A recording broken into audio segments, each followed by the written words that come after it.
Bom dia a todos. Essa é a mesa 6 de comunicações da 15ª semana de estudos clássicos da FEUSP. Hoje é dia 23 de junho de 2021. Nessa mesa nós teremos 3 apresentações. Então, de início, eu passo a palavra para Gilson Charles dos Santos, que fará a apresentação da primeira comunicação. Eu peço, por gentileza, Gilson, que você... Eu lhe chamo de Gilson ou de Charles? Charles, por favor. Charles, claro. Tá, ok. Então, eu peço, Charles, que você faça a sua apresentação e, em seguida, proceda à apresentação do seu trabalho. Um bom evento a todos, uma boa sessão de comunicação a todos. Olá a todos e a todas. Meu nome é Gilson Charles dos Santos, eu sou professor de latim do Instituto de Letras da Universidade de Brasília e queria deixar registrados os meus agradecimentos tanto à comissão organizadora do evento, que gentilmente aceitou a apresentação do meu trabalho, quanto a vocês todos pela atenção. A minha fala hoje aqui vai tratar especificamente do tema a educação para a cidadania em Cícero, muito em consonância com aquilo que o professor Narbal ontem apresentou na sua conferência acerca da retórica como um diálogo entre amigos. Naturalmente, o início dessa apresentação deveria se debruçar nos conceitos mesmos de educação e de cidadania na República Romana tardia em que Cícero viveu. Mas eu prefiro expor alguns conceitos essenciais para então fundamentar o que poderia ser entendido como educação para a cidadania num contexto social e histórico bastante distinto do nosso. Eu dividi essa comunicação em 3 partes. Na primeira, eu gostaria de abordar a justificativa que Cícero oferece para somar o conhecimento da retórica ao da filosofia. Na segunda, relacionar filosofia e retórica a partir de um estudo inicial sobre as virtudes da figura do orador/cidadão. E, por fim, na terceira parte, investigar o processo pelo qual a ética, a retórica e a política operam juntas no que eu chamo de educação para a cidadania em Cícero. Então, para começar, eu vou comentar uma passagem que aparece já no início do De Inventione, no qual Cícero diz o seguinte: de fato, houve um tempo em que os seres humanos vagavam pelos campos sem direção alguma, como se fossem animais. Prolongavam a vida com o alimento da terra, e nada era solucionado com a razão, mas sim frequentemente com a violência física. Não havia ainda os parâmetros de culto aos deuses, nem dos deveres morais do homem. Ninguém tinha tido conhecimento de núpcias verdadeiras, nem ouvido falar de filhos legítimos, nem havia acatado a lei equitativa que possuísse alguma utilidade. Por isso, por conta do erro e da ignorância, a ganância, dominadora cega e temerária da alma, abusava da força física, sua cúmplice perniciosíssima, para se satisfazer. Houve então um homem, de certo grandioso e sábio, em latim, magnus vir et sapiens, que percebeu o conteúdo que ali havia e quanta oportunidade se abria na alma dos seres humanos para que esses realizassem grandes ações se alguém demonstrasse a capacidade de agarrá-la e, segurando-a em suas mãos, transformá-la em algo melhor. Foi ele quem juntou e conglomerou em um só lugar, de modo racional, os seres humanos dispersos nos campos e abrigados sobre os tetos silvestres, e encaminhando-os para alguma coisa útil e honesta, em latim, utilem atque honestam, embora eles mesmos primeiro reclamassem por insolência e só depois, por conta da racionalidade e da argumentação, propter rationem atque orationem, o ouvissem com atenção, transformou-os de bichos agrestes, de feras e bichos agrestes, em seres sensatos e comedidos. Bem, pela leitura desse trecho, é possível perceber 2 coisas.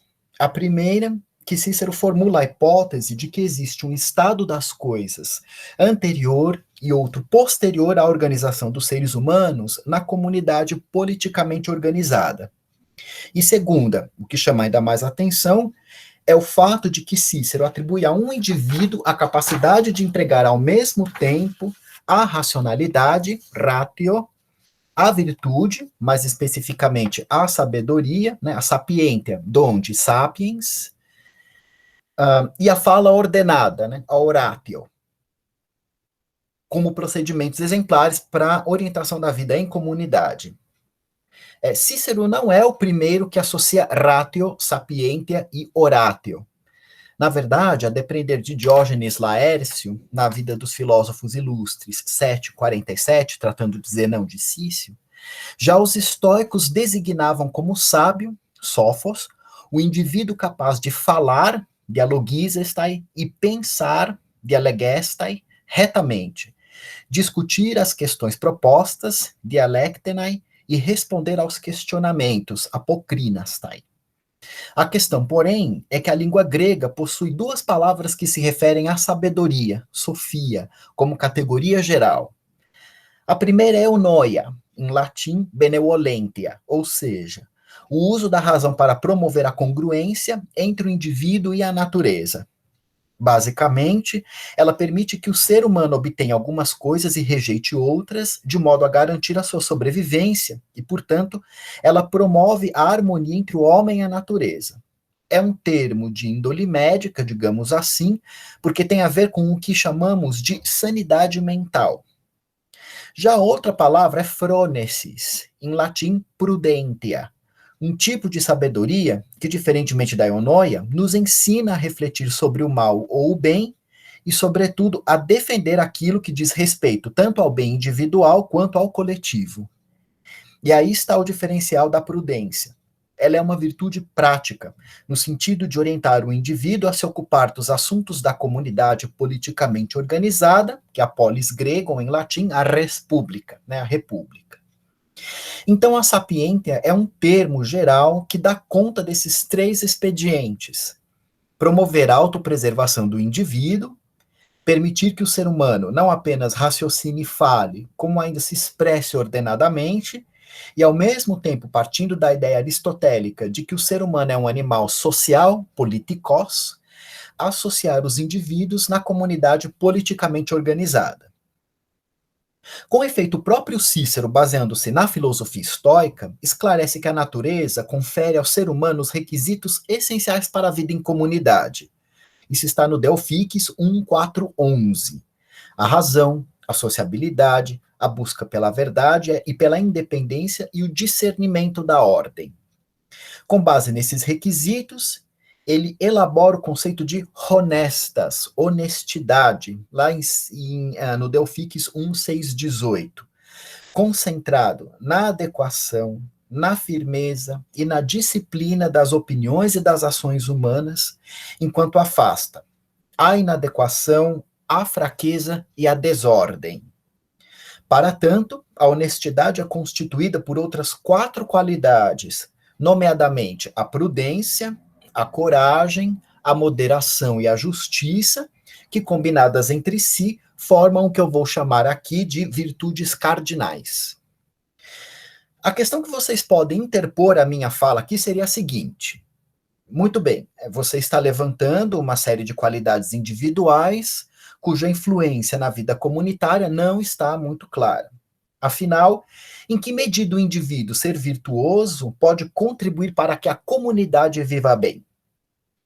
De fato, já Platão, e aí a lista de fontes é vasta, mas cito Protágoras 329c e a República 4:427e, estabelece que o parâmetro para o exercício da virtude na vida pública é a justiça de Caiocine, que, sendo o fundamento da vida na polis, é também o parâmetro pelo qual as virtudes podem ser aplicadas simultaneamente à cidade polis e ao cidadão polites. Isso está na República 4:428d. A cidade, portanto, tomada como um indivíduo, deve também ela ser sábia, corajosa, moderada e justa, graças à atividade pública dos cidadãos, que atuam como partes desse corpo político. A sabedoria é o requisito para a deliberação pública, isto é, para a busca racional do bem comum. A coragem para a proteção contra os inimigos e a supremacia nas guerras. A moderação é essencial para evitar que os cidadãos se sujeitem mais facilmente aos vícios convenientes à dominação estrangeira, e a justiça garante a coesão da comunidade como um todo. Por outro lado, é da responsabilidade do cidadão empregar toda a sua sabedoria nas assembleias públicas, sua coragem para combater em defesa da cidade, sua moderação para não cair nas armadilhas dos vícios e o seu senso de justiça ou equidade para evitar a subversão da ordem comunitária. Isso está de novo em Platão, na República 4428A a 433A.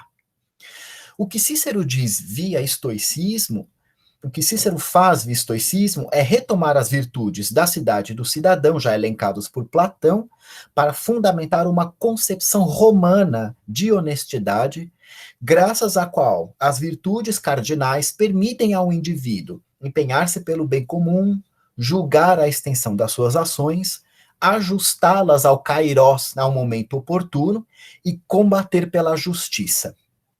Essas qualidades, amplificadas pelo total de cidadãos, fundamentam o vínculo necessário para a manutenção da República.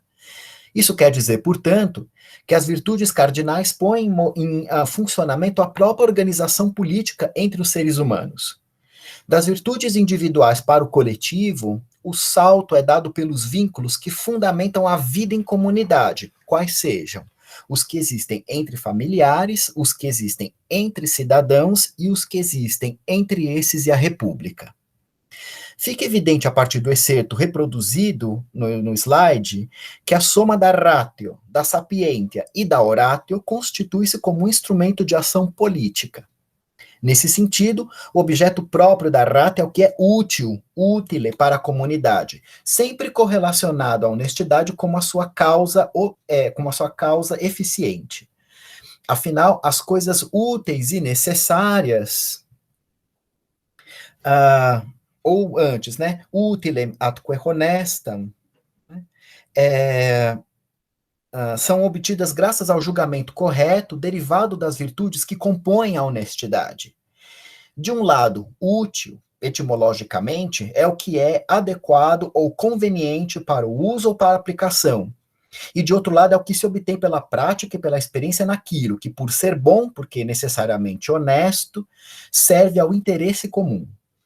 E é aqui que eu gostaria de me deter na oratio, na argumentação, porque ela é resultado de um processo que, em última instância, possibilita ao indivíduo defender racionalmente o que é honesto e útil. Vocês já devem estar percebendo que esse processo configura um processo de aprendizagem, para o qual Cícero dedica boa parte de sua obra e sobre o qual eu gostaria de tratar aqui na segunda parte deste trabalho, com base no seguinte texto.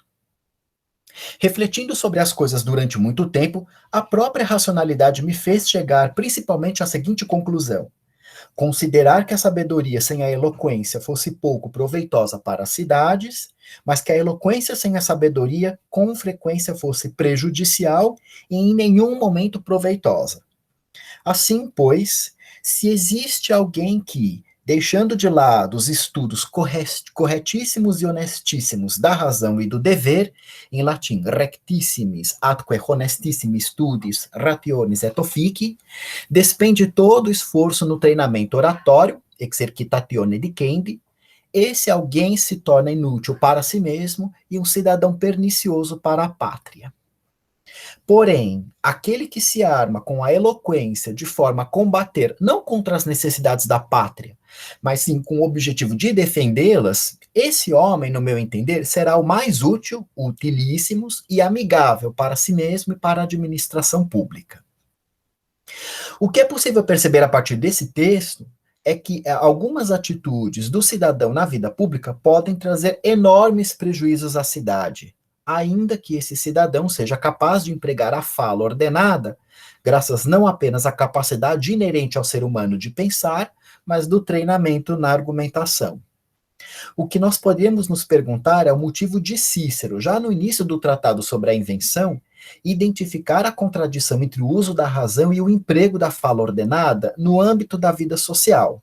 Mas, se nós analisamos a afirmação de que o indivíduo treinado na oratória é inútil para si mesmo e para a pátria, se deixa de lado os estudos da razão e do dever, ou seja, da filosofia, que nós veremos que abrange muito mais do que entendemos hoje como esse campo do saber, perceberemos que Cícero pretende vincular expressamente retórica e filosofia, daí denunciar o papel então conferido à ars retórica, entendida como técnica dissociada da filosofia, e por fim estabelecer os princípios que regulamentam a formulação do argumento e o emprego mesmo da fala ordenada.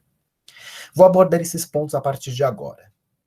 A ratio, como motor da ação humana, encontra um limite ético que Cícero detalha nas seções seguintes ao excerto apresentado no slide. Causas assumidas pelos líderes da República, não poucas vezes afetadas pela conveniência, em latim commoditas, levaram à perversão da retórica. Embora essa explicação simplifica o caráter litigioso das questões levantadas no debate e desconsidera o sujeito da enunciação em nome da lisura da técnica, pelo menos aponta a necessidade da formação filosófica do sujeito como uma forma de cuidado de si que permite sua atuação na vida pública. Comparando os textos do De Inventione apresentados nos 2 slides, é possível perceber que o vínculo estabelecido entre filosofia e eloquência nasce, no entender de Cícero, da necessidade de organização entre os seres humanos. Se os homens, em sua origem como espécie, agiam motivados pelo erro, pela ignorância e pela ganância, o advento das relações políticas oferece a possibilidade da superação dos instintos em favor da ratio, ao mesmo tempo que impele o ser humano a empregar a fala ordenada em favor da manutenção dos vínculos coletivos. No cenário em que Cícero cromatiza a transição do homem primitivo para a comunidade de cidadãos, a sabedoria se constitui como a virtude por meio da qual o ser humano torna-se capaz de organizar os elementos dispostos ao seu redor e edificá-los. E a retórica, por sua vez, constitui um instrumento com o qual esse mesmo ser humano está habilitado a estimular os demais a igualmente organizar as coisas ao seu redor e a edificá-las. Nesse sentido, a definição ciceroniana de eloquência é a sabedoria nem tácita, nem pobre de palavras, nec tacita, nec inops dicendi sapientia, lá no De Inventione. Essa definição de retórica pode ser considerada inovadora porque constitui uma inversão da relação entre retórica e filosofia que remonta, pelo menos, aos filósofos estoicos primitivos. De fato, eles foram os primeiros a considerar a retórica e a dialética como subgêneros da filosofia, e se nós atentarmos à forma como os conceitos retóricos aparecem, por exemplo, na retórica Herênio, é perfeitamente factível que esse entendimento tenha chegado até Cícero via retores gregos do período helenístico. O que Cícero pleiteia, no entanto, é que as exigências da vida em comunidade obrigam, de uma certa forma, o filósofo a assumir a vida pública num curioso chamado à ação no sentido de concretizar uma república de sábios ao modelo platônico. Essa inversão coloca a retórica como precedente à filosofia, não em importância, porque, como vimos no trecho citado no slide, né, mais vale a sabedoria como precedente à filosofia,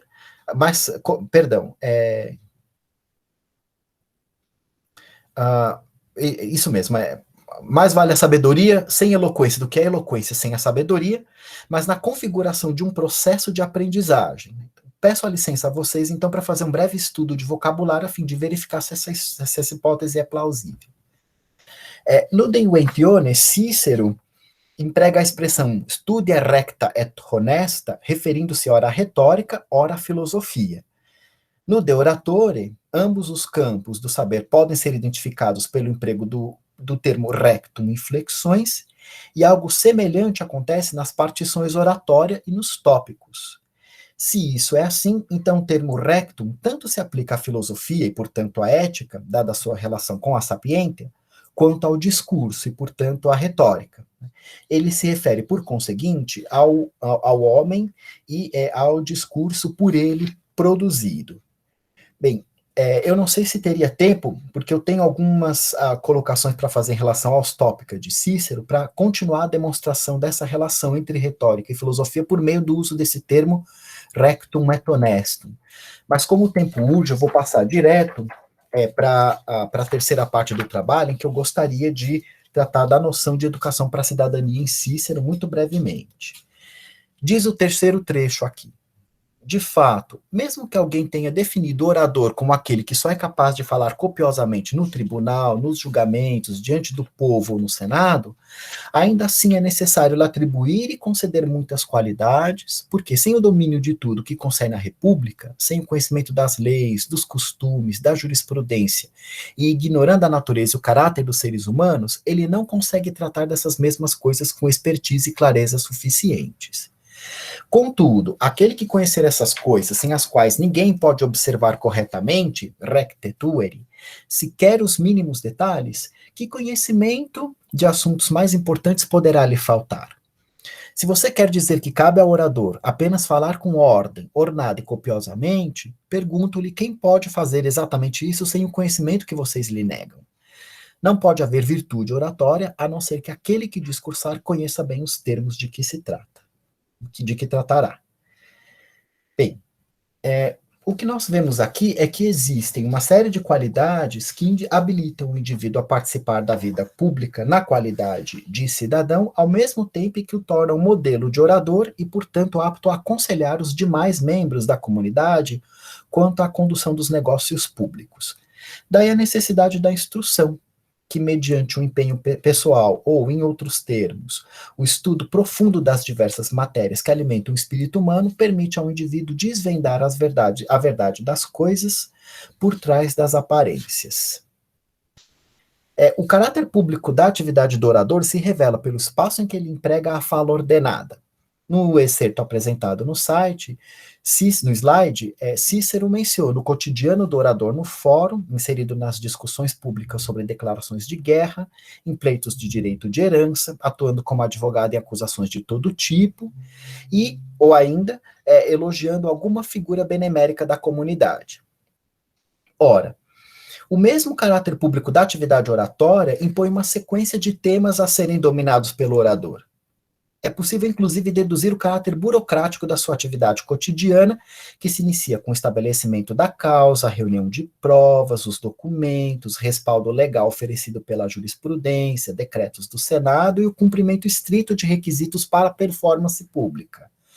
A saber, 1. Demonstrar que aquilo que está sendo defendido é verdade, e 2. Garantir a aprovação da audiência, conduzindo a sua disposição para onde for interessante ou necessário.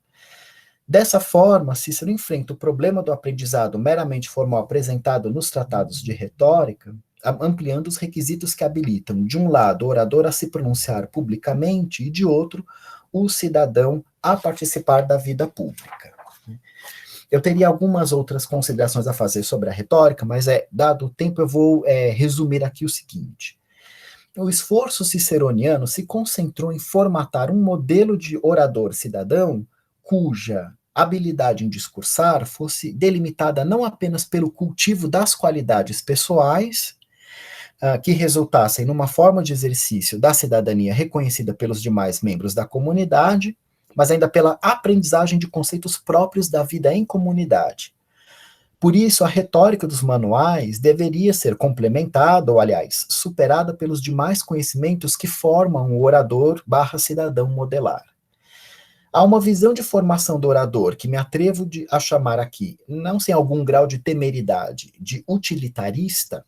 Cícero defende uma educação mais abrangente do cidadão orador, tendo em vista o exercício da cidadania nos espaços da cidade, da maneira como esse conceito foi definido, compreendido no seu momento histórico. Nesse processo estão envolvidas as redefinições de oratória, de filosofia, e de maneira todas a reunir as lições filosóficas sobre cidadãos, sobre a cidade, sobre a cidadania, inclusive sobre o próprio ato de fala. Meu objetivo nesse levantamento inicial de informações, bastante incompleto pelo tempo, foi levantar algumas informações que descrevessem a relação entre educação individual e valores coletivos. Foi também oferecer um testemunho do surgimento da noção de educação para a cidadania, que subjaz ao conceito de educação existente entre nós até hoje. Por sua atenção, muito obrigado. Parabéns pela sua apresentação. Então, eu passo a palavra para a Silvane. Igualmente, peço a gentileza que faça a própria apresentação e em seguida suceda a apresentação da sua comunicação. Ok, professor, obrigada. Bom dia a todos. Primeiramente, eu gostaria de agradecer a oportunidade de estar apresentando esse evento. Só um instante que eu vou iniciar a apresentação. Bom dia. Me chamo Silvania Araújo de Souza, sou graduanda na Universidade do Estado do Amazonas, Unidade Escola Normal Superior, graduanda em Letras. O meu professor orientador é o professor Dr. Carlos Renato Rosário de Jesus, e o título desse trabalho é Mulheres Mortas, uma análise comparativa dos falecimentos dos personagens Dido, Inês de Castro, Lindóia e Moema. Bem, esse artigo ele propõe uma análise comparativa assim, de um viés mais interpretativo das mortes das principais figuras femininas das seguintes épocas: Eneida, de Públio Virgílio, Os Lusíadas, de Luís Vaz de Camões, O Uruguai, de Basílio da Gama, e Caramuru, de Santa Rita Durão. Daremos enfoque no fato de que o amor nutrido ou vivido pelas personagens Dido, Inês de Castro, Lindóia e Moema foi o motivo principal do falecimento dessas musas. Então, o sentimento que elas tinham teve algum atrelamento que as levou à morte. E, a partir disso, o artigo tem como intuito fazer uma análise das semelhanças e diferenças encontradas nessas mortes e visando encontrar os estereótipos, o encaminhamento que se dá a partir do termo musa, que é característico das epopeias dado às mulheres.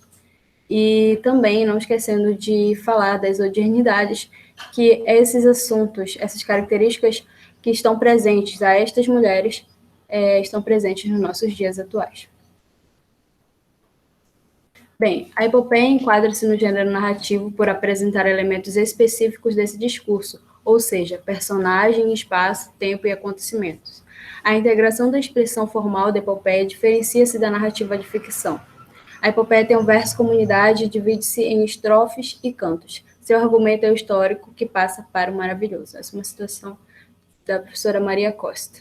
Esse gênero narrativo, então, apresenta a história de uma nação e as suas conquistas, basicamente, comumente havendo a presença de seres místicos, heróis e as suas musas, que serão o enfoque dessa pesquisa.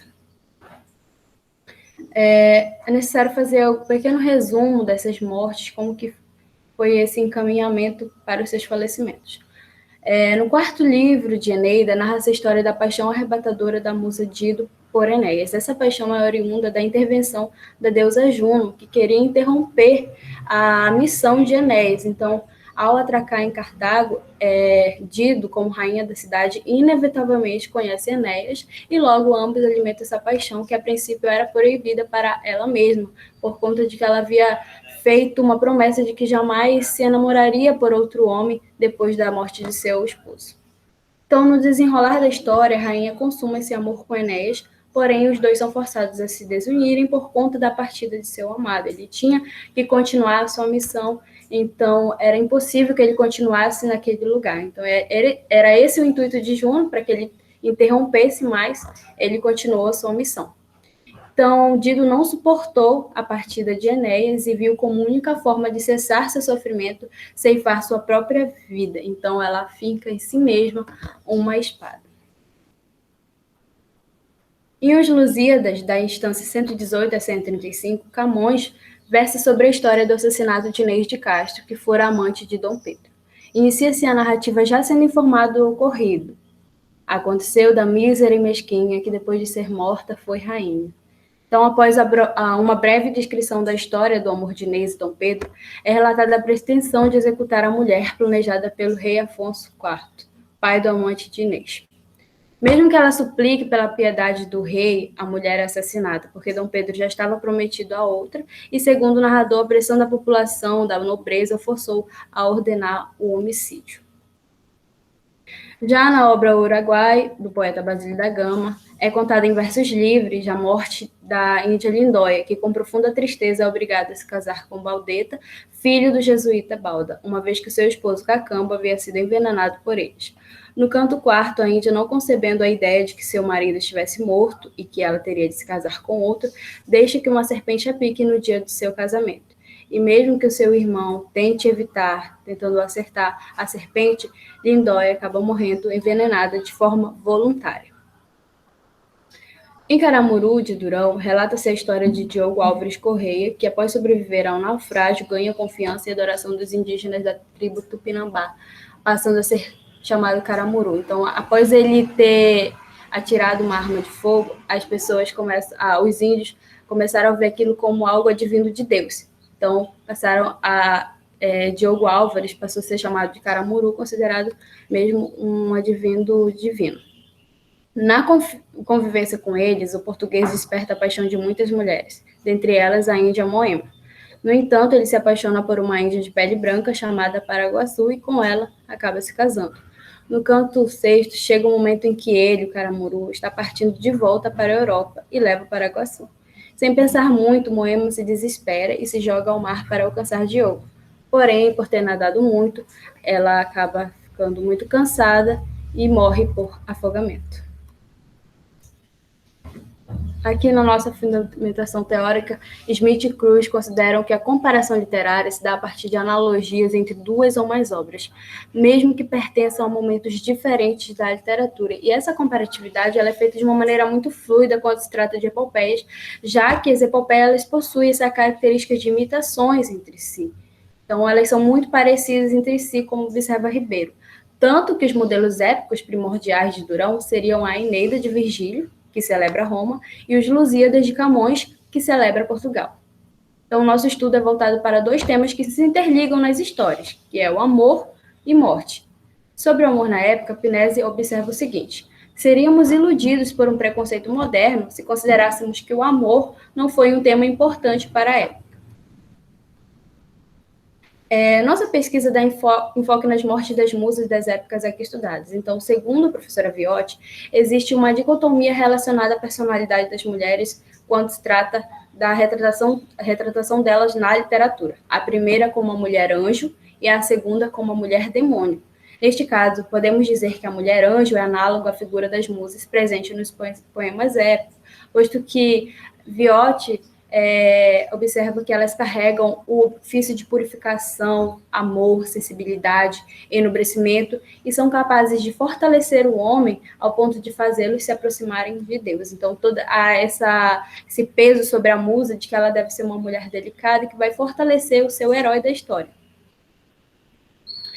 Vemos em 3 das 4 mortes a consequência fatal e inevitável da perda ou partida de seus amados, que implicitamente é discursada nas narrativas, como é o caso das heroínas citadas nas épocas nacionais. A personagem épica Lindóia prefere a morte e a renegação do amor. Temos também a personagem Moema de Caramuru, que ilustra sua bárbara de não querer aceitar a perda do homem amado e morre nadando. Citação de Costa. Agora, já analisando a morte de Inês de Castro, embasamos na teoria de que ela simboliza um sacrifício por conta da necessidade política de separá-la de Dom Pedro. Alcântara fala sobre os desencadeamentos que ocorreram com o romance de Inês e Dom Pedro por conta de alguns motivos de interesse externo. Os amores de Dona Inês de Castro e Dom Pedro desencadearam uma grave crise na corte lusitana, não apenas por razões de ordem moral, mas de igual dimensão motivos de ordem religiosa e política. Bem, esse trabalho ele foi feito através de pesquisas bibliográficas acerca de estudos literários épicos, além disso, bibliografias voltadas para estudos sobre personagens femininas nas literaturas. Iniciaremos a discussão e análise comparativa, propriamente dita. É a partir desse enfoque sobre o ser musa, encontrado nessas literaturas, que podemos analisar a semelhança maior entre os trechos desses cantos, que se encontra no fato de que todas elas se tratam de personagens mulheres e morreram por conta de algum infortúnio relacionado ao sentimento que elas possuíam, seja ele correspondido ou não. Silva vai afirmar: de Homero a Virgílio, de Virgílio a Camões, os poetas cantam suas musas, ou são encantados. Tal foi a importância da inspiração poética que exerceram, que ainda hoje o vocábulo musa designa popularmente uma fonte de sentimentos mais puros, uma inspiração e um modelo de beleza e perfeição, aquela coisa que nós já falamos sobre a mulher anjo. Aqui alguns trechos que vão demonstrar essa motivação do perecimento das mulheres heroínas em consequência do amor, começando pela morte de Dido. Um pequeno trecho. Eis que, vencida pela dor, Dido abandona-se ao desespero e resolve morrer. Encontrei um meio de prendê-lo ou libertar-me do amor. Tendo dito essas palavras, cala-se. Ao mesmo tempo, uma palidez mortal sobre-lhe o rosto. Morte de Inês de Castro. Tirar Inês ao mundo determina por lhe tirar o filho que tem preso, crendo com sangue só da morte indina, matar do firme amor o fogo aceso. Morte de Lindóia. Cansada de viver, tinha escolhido para morrer a mísera Lindóia, e rompe em profundíssimos suspiros, e por todas as partes repetido o suspirado nome de Cacambo, que era o seu esposo, que havia sido envenenado, pelos jesuítas. Morte de Moema. Uma que as mais precede em gentileza, não vinha menos bela do que irada. Era Moema, que de inveja geme, e já vizinha anal se apega ao leme. Perde o lume dos olhos, pasma e treme, pálida cor, o aspecto moribundo, com mão já sem vigor, soltando o leme. Então, a partir desses trechos, nós podemos analisar que todas elas tiveram são as mortes decorrentes das suas relações, dos seus sentimentos. No caso de Dido e Lindóia, existe o desejo explícito de não viver mais quando ambas se veem sem alternativas logo após serem deixadas por seus amados. Então, voluntariamente, elas se entregaram à morte. Por isso, as duas heroínas se suicidam, indicando um único final possível. Caso contrário, o sofrimento seria inacabável para elas, de acordo com a narração que é feita, uma vez que os seus estimados eram responsáveis por completá-las e as fazerem felizes. Essas duas reações denotam a dependência emocional atrelada à questão da figura vulnerável imposta às mulheres enquanto musas, ou seja, a aplicação do estereótipo de sensibilidade e fragilidade feminina esperado, caso se enamore por alguém do sexo masculino. Sarrade aponta o seguinte: a tragédia de Dido denota a tragédia que aguarda as mulheres caso cedam às paixões, de aceitação tácita do destino e amor conjugal.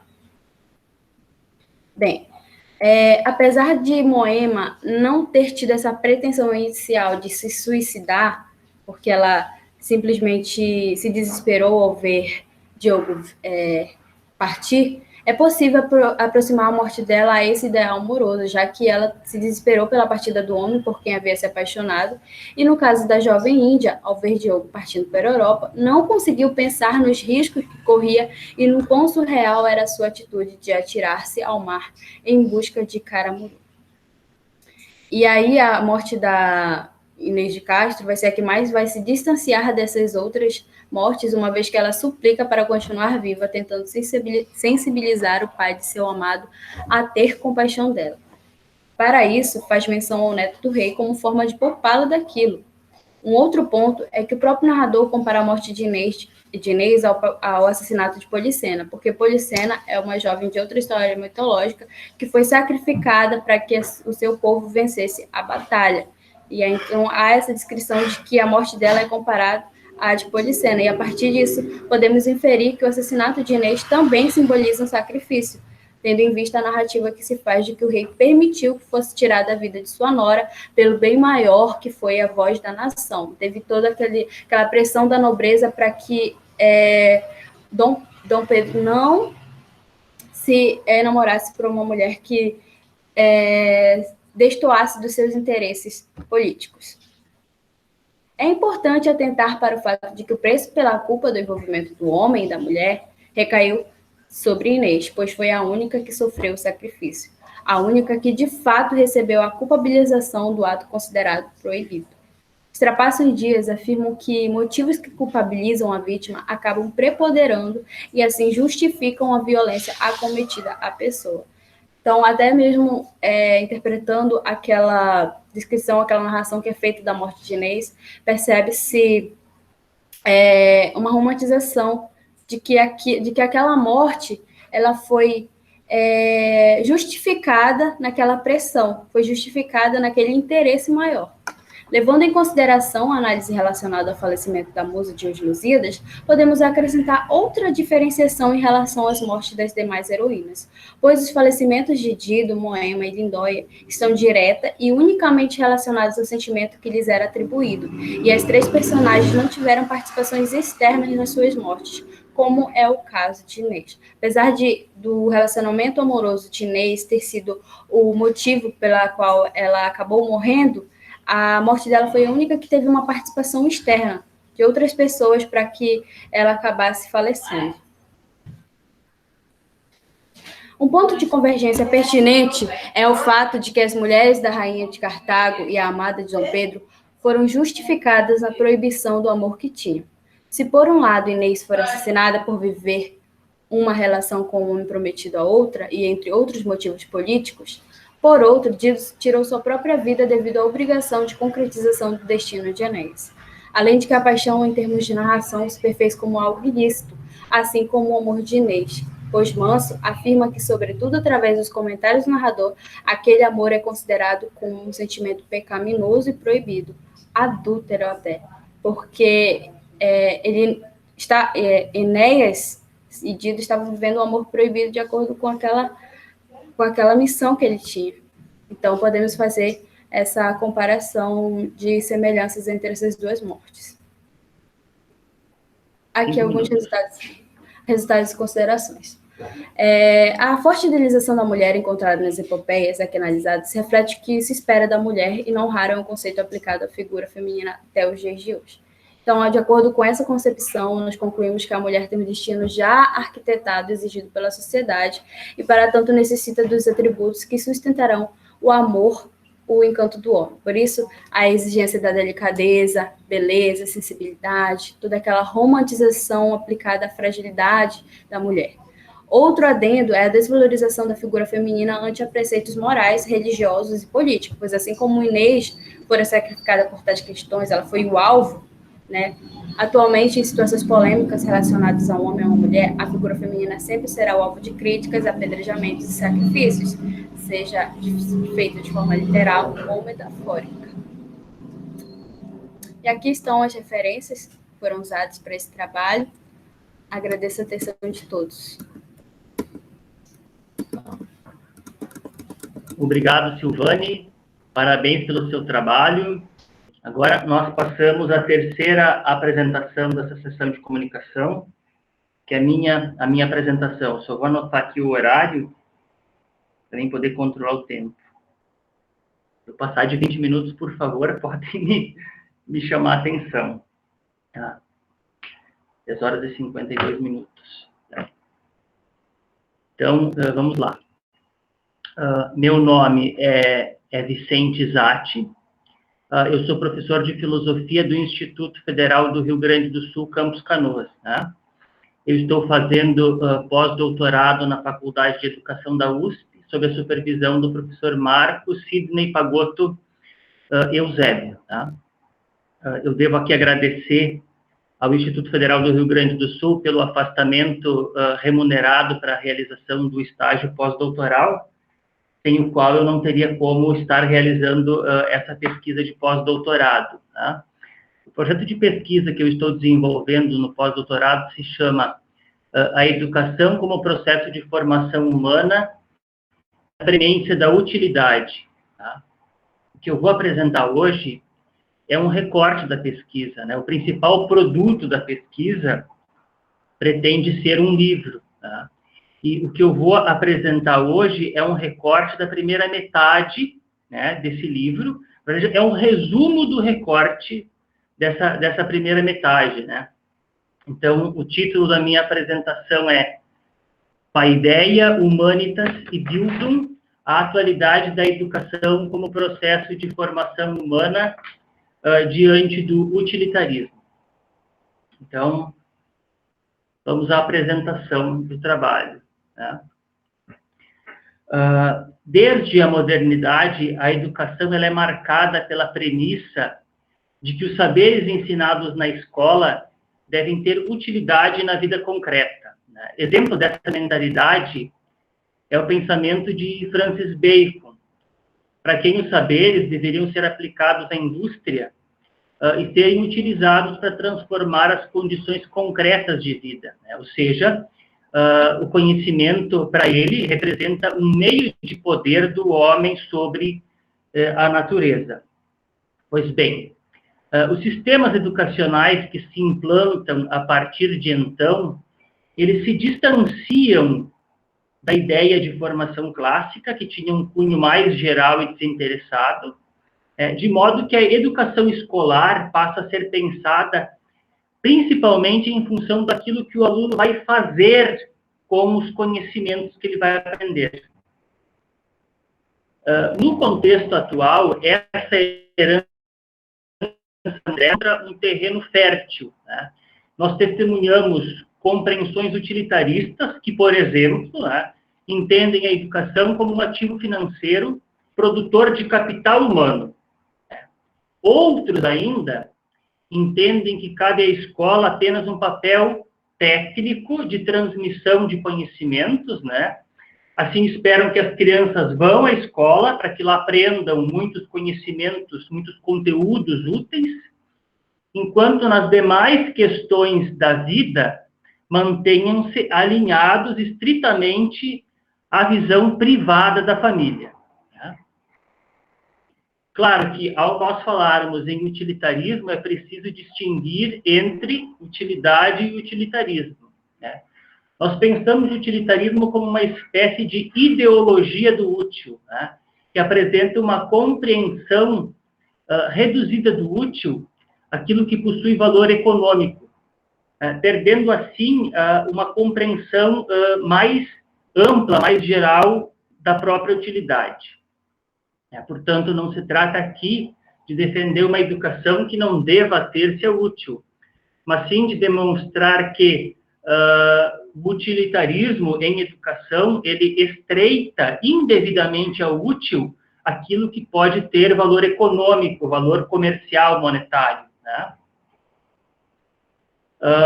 No contexto contemporâneo marcado pelo utilitarismo, ou melhor, o contexto contemporâneo marcado pelo utilitarismo, ele renega a tradição literária, filosófico-pedagógica ocidental, pois nessa tradição a educação ela é compreendida como um processo de formação humana, né? Enquanto tal, ela tem um caráter desinteressado. Né? O seu fim não é apenas produzir meios, mas sim formar o que não pode ser tomado como meio, que é a própria humanidade do ser humano. O filósofo italiano Nuccio Ordine, na obra A Utilidade do Inútil, defende a ideia de que é uma série de saberes que têm fins em si mesmos e que exatamente graças a essa sua natureza gratuita e livre dos interesses comerciais, possuem papel fundamental no cultivo da humanidade. Né? Os saberes humanísticos, né? A arte, a literatura, a filosofia, etc., né? Elas são fundamentais para a formação do ser humano, né? Para a educação dita como formação humana, independente de eventual utilidade econômica ou não que possam ter. Mas o que significa compreender essa educação como um processo de formação humana? Né? Primeiramente, enquanto processo, ela não está restrita no ensino formal, ela perdura a vida toda. Né? Ela também não está restrita à transmissão de conhecimentos ou capacitação. Ela implica numa abordagem integral, né, em que os múltiplos aspectos humanos são considerados. A formação, ela se refere à constituição do humano, né? É processo de humanização pelo qual alguém que nasce em uma condição de inconclusão, né, ele é inserido linguisticamente em uma tradição simbólica e, ao sê-lo, torna-se humano. Né? Enfim, compreender a educação como processo de formação humana representa compreendê-la essencialmente como um processo desinteressado. Né? Ela é a arte do cultivo do humano, né? E essa humanização, ela depende de uma série de saberes humanísticos que, em geral, né, muitas vezes, não encontram uma utilidade econômica, né, no nosso contexto comercial econômico. Né? A compreensão de que a educação é um processo de formação integral do humano é algo que está enraizado na nossa tradição, na tradição da nossa literatura filosófico-pedagógica ocidental. As três grandes referências que alicerçam essa ideia de educação como processo de formação são a paideia grega, a humanitas latina e a Bildung alemã. Essas raízes da nossa tradição, elas permitem pensar a educação não como um fazer técnico e utilitário, né, mas como uma arte que tem em vista um processo desinteressado para formar aquilo que não pode ser tomado como meio, que é a própria humanidade do ser humano. A primeira referência sistematizada de educação que nós possuímos no Ocidente é a paideia. É ela que inaugura essa tradição, segundo a qual a educação é essa formação integral. Bom, a paideia, em seu florescimento, especialmente a partir do século IV, ela, antes de Cristo, né, ela é entendida como o ideal de formação geral, que tem como objetivo fazer o homem enquanto cidadão. Né? Ou seja, objetiva a formação integral do homem para uma vida em comunidade. Né? A paideia é um termo grego que expressa um ideal educativo, cultural e civilizatório de realização do ser humano em função de sua excelência, de seu melhor. Né? Em outras palavras, poderíamos dizer, de um ideal de humanidade. Não há uma palavra em língua portuguesa que designe satisfatoriamente o seu significado. Né? Mas, segundo Werner Jäger, na obra Paideia, a formação do homem grego, nós devemos compreendê-la a partir da unidade dos conceitos, né? Civilização, cultura, tradição, literatura e educação. Jäger utiliza a palavra paideia como formação, como sinônimo, né, de formação do homem grego. Né? A finalidade da paideia, de acordo com Jäger, é a formação de um elevado tipo de homem. Né? É nesse sentido que Marrou, na obra História da Educação na Antiguidade, entende que a paideia significa também cultura, enquanto estado de um espírito plenamente desenvolvido, tendo desabrochado todas as suas virtualidades. Né? Em outras palavras, o homem tornado verdadeiramente homem. Na medida em que se refere a um ideal de humanidade, né, a paideia não é apenas uma técnica pela qual a criança se prepara para ser um homem, né? Mas designa o resultado, esse esforço educativo, né, que se estende como um processo que perdura por toda a vida. É com a paideia que se constitui a pedagogia clássica, né, que se interessa pelo ser humano em si e não pela capacitação do técnico. Né? Preocupa-se com a formação de acordo com uma cultura geral para formar o ser humano e depois poderá escolher qualquer tarefa, né, sem estar restrito a uma especialização determinada.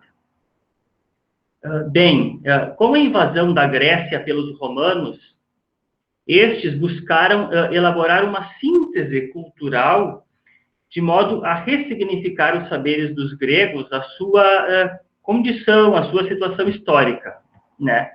De modo geral, a educação que os romanos vão elaborar é uma adaptação da educação helenística. Bem, o ideal educativo romano, né, a humanitas, ela amadurece lentamente na passagem do mundo grego ao mundo romano. Né? E a elaboração da humanitas, ela está relacionada a uma atitude de síntese, de conciliação entre esse mundo grego e esse mundo romano. Tanto Werner Jäger quanto Mahou destacam que a humanitas é a expressão latina utilizada por Varão e por Cícero para traduzir o termo grego paideia. Né? Nisso, ambos estão seguindo Aulo Gélio, né, do século II depois de Cristo, na obra Noites Áticas. Aulo Gélio afirma a humanitas como abre aspas, né, instrução e formação para as boas artes, né? Ele também põe a humanitas como uma tradução da palavra grega paideia. Bom, na época helenística, as artes que possibilitam a aquisição da cultura considerada então superior foi chamada de enviclios paideia, né?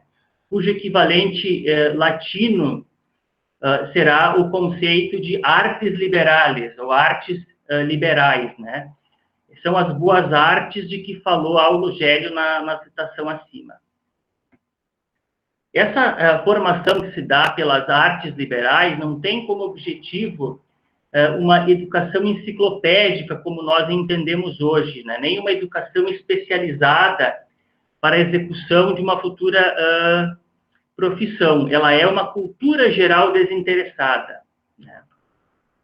Essa paideia, como humanitas, tem em vista a formação do homem enquanto homem. Né? Então, por isso, ela possui um caráter não utilitário. Os romanos, tradicionalmente, eles foram marcados pelo espírito pragmático e empírico, né? Diferentemente dos gregos. Né? Desse modo, a humanitas que se elabora a partir de uma reelaboração da paideia grega, ela representou um vigor completamente novo, né? E deu à cultura romana a possibilidade de uma síntese civilizatória, né? Esplendorosa e complexa. Com a filosofia, a poesia, a arte, ciências, retórica, Roma descobriu o valor do ócio, né? Abriu-se ao cultivo do lazer e dos estudos e atividades culturais desinteressadas. Bem, a Bildung é o principal conceito pedagógico da modernidade. Né? A sua elaboração, ela reflete a importância da questão educacional na Alemanha do século XVIII e início do século XIX, de modo que o seu desenvolvimento ele é multidisciplinar, mas com uma forte presença, principalmente, tá, na filosofia e na literatura. É difícil também traduzir a palavra Bildung para a língua portuguesa, né, dada a sua riqueza de sentido, né, mas as traduções mais comuns são formação, formação cultural e formação humana. Independente da tradução escolhida, não se pode perder de vista que a Bildung significa ao mesmo tempo formação, educação e cultura, né? Ela designa o processo pedagógico de formação pela cultura, né? Que busca realizar um ideal de perfectibilidade humana. Né?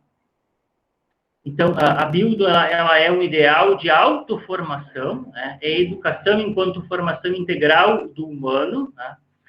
Tendo como finalidade o desenvolvimento harmônico, né? De todas as capacidades do ser humano. Nas palavras de Werner Jäger, né? A palavra alemã Bildung é a que designa de modo mais intuitivo a essência da educação no sentido grego e platônico. Né? Jäger ele refere-se a um vínculo de herança da Bildung em relação à paideia. Né? Ele entende que ambas têm como finalidade a formação do homem enquanto homem em sua integralidade. Né? Também ambas concebem esse processo de formação como configuração ou modelagem de acordo com uma ideia, uma imagem universal, um tipo normativo universal, né? Que se dá por meio de um processo fundamentalmente artístico, né? E não técnico. ambos entendem a formação do ser humano como algo que possui um fim em si mesmo, né? Portanto, não é um treinamento, não é capacitação, não é algo que tem como telos a finalidade, algo utilitário, né?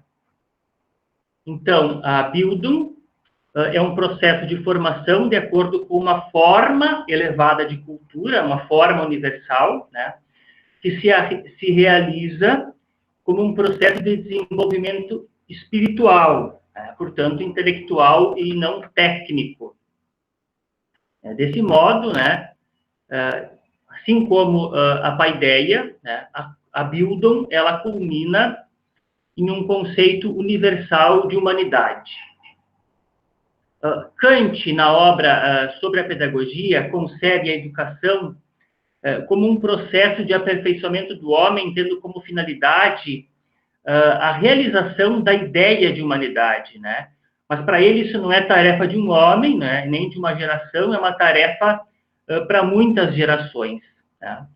Ele entende também que esse processo de formação que visa a humanidade em sua destinação integral é uma tarefa moral, tá?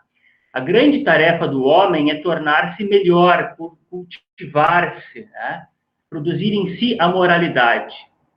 A boa educação em Kant, ela ensina o sujeito a obedecer à lei geral que a própria razão dá a si mesma, tá? Tendo em vista que a causa do mal é somente não submeter a razão, não submeter a natureza, perdão, não submeter a natureza às regras da razão, né? Na Bildung kantiana, o ideal universal para a autoformação do sujeito é fornecido por ele mesmo, né? Portanto, ele é a expressão da autonomia. É a expressão da autonomia na medida em que se desenvolve como um processo moral em que ele aprende a obedecer os mandamentos universais da própria razão, né? O sapere audio, ouse saber, que Kant apresenta no artigo Resposta à Pergunta o que é o esclarecimento, é o ponto alto da vida da Bildung moderna, né? Ele representa a decisão de assumir o dever de pensar por si mesmo, né? E põe a autoformação como o caminho que leva à modernidade. Então, para concluir, já está encerrando meu tempo, a tradição filosófico-pedagógica ocidental nos levou 3 grandes sistemas teóricos sobre a educação, né? A paideia grega, a humanitas latina e a Bildung alemã, né? É comum a eles o entendimento de que a educação é processo de formação integral do ser humano. Fundamentalmente, a educação, na sua essência, ela atende à formação do homem enquanto homem. Então, ela não pode ser reduzida à capacitação ou à instrução para certos conhecimentos úteis em sentido econômico, né? Compreendem, né, as 3, como a grande finalidade da educação desenvolver, né, do modo mais perfectível possível, a humanidade do homem, né, tomando o humano como fim em si mesmo. Por isso, nós consideramos que o estudo da paideia, da humanitas e da Bildung, claro que ressignificados para o contexto pós-metafísico, né, repensando esse humanitarismo universalista, né? Então, nós pensamos que o estudo deles, né, então, ressignificados, reelaborados, é imprescindível para a atualidade como uma forma de nós alavancarmos um debate público, né, que tematiza as investidas cada vez mais recorrentes do mercado, né, em restringir a educação a algo útil, né, restringir a educação como algo que produz capital humano. Enfim, e assim eu encerro a minha apresentação. Então, esta foi a mesa 6 da 15ª semana de estudos clássicos da FEUSP.